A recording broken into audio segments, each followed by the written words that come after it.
You know, after my ex-Voto video, didn't expect another gaming controversy to pop up so quickly. Color me surprised, because just a few days ago, Nvidia unveiled their new technology DLSS 5. Now, if you're unfamiliar with what DLSS is, it stands for Deep Learning Supersampling, and it's essentially just upscaling or frame gen, or well, at least that's what the previous iterations of it were. But with this new iteration of it, Nvidia is trying something new, and let's just say I don't think they got the reaction they were hoping for. So with DLSS 5, Nvidia is trying what they're calling a real-time neural rendering model, which essentially uses generative AI to add photorealistic lighting and alter textures and materials over what's already in the game. They say this is arriving in fall 2026 on the RTX 50 series cards and will be applicable to a variety of games, and players will have the option, to toggle this on or off. So I want to make that clear right from the get-go that you don't have to play with this on. It's not being forced on you,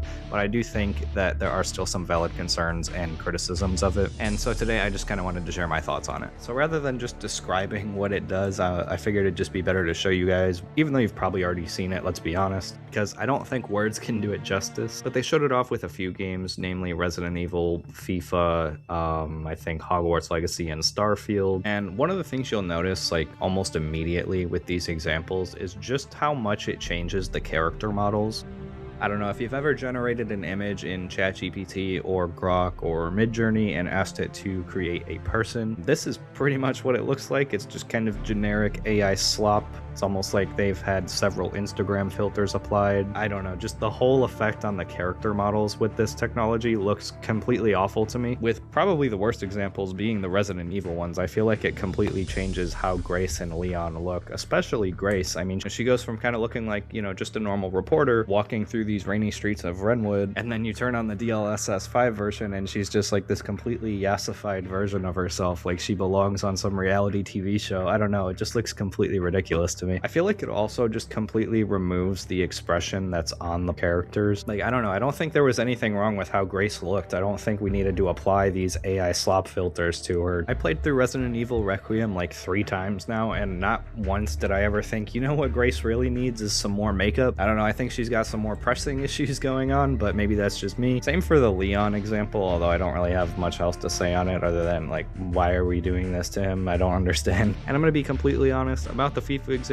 I really couldn't care less about these games or the people who play them, and knowing what these people put up with and still choose to spend their money on a yearly basis, I wouldn't be surprised if they just don't care at all. The Starfield examples in particular give off such an uncanny valley vibe that it's almost terrifying to look at, especially in motion. Like, don't get me wrong, Starfield was never a very good looking game to begin with, but I don't know, it looks like a video game at least. Watching the DLSS 5 example of it looks like someone put a prompt into Sora and asked it to generate gameplay of Starfield. I don't know, it looks really weird, and seeing the characters' lips move like this is just really off-putting and creepy. The Hogwarts Legacy examples too were actually pretty funny because it was like dramatically aging the characters in the game. This guy is supposed to be 15 years old. Why does he look like he's nearing 30? Now, unlike a lot of people, my mind doesn't just immediately jump to AI bad. I think AI has a lot of good implications, especially for the gaming industry. I just don't particularly like when it's used to replace human creativity, and I feel like that's what it's doing here. It's really overriding a lot of the artistic direction and design decisions that people have made. Now, I will say there were some good examples of this technology, mostly when it came to the environments. I thought there were a few examples where it actually shined really well and added a level of fidelity we don't currently see in video games today without actually taking away from the artistic or visual direction. And I honestly think that's where the technology is going to shine the most. It is important to keep in mind that this is a tech demo